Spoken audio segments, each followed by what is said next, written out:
Food goes in, and then 30 minutes later, a third of what you just ate comes out through a surgically implanted device. That's the idea behind a new radical weight loss procedure.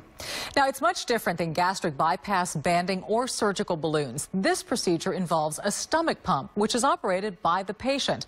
Channel 2 anchor Rachel McNeil explains how it works and who qualifies for this type of surgery.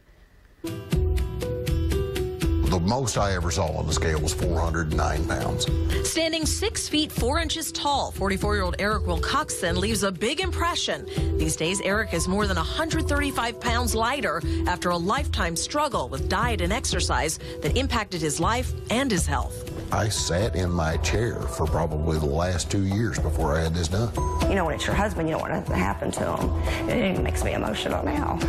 But I don't want him to die.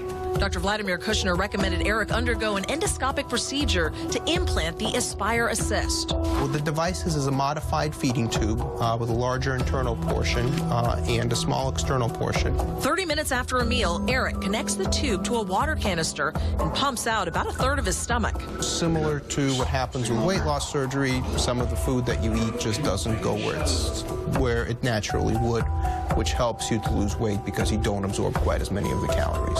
And a lot of people do think it's gross, but I'm really not overly concerned about it, but a lot of people think. Eric watches what he eats, so the Aspire will continue to work. He drinks a lot of water and chews his food a lot. People don't comprehend how much you have to chew your food in order to do this.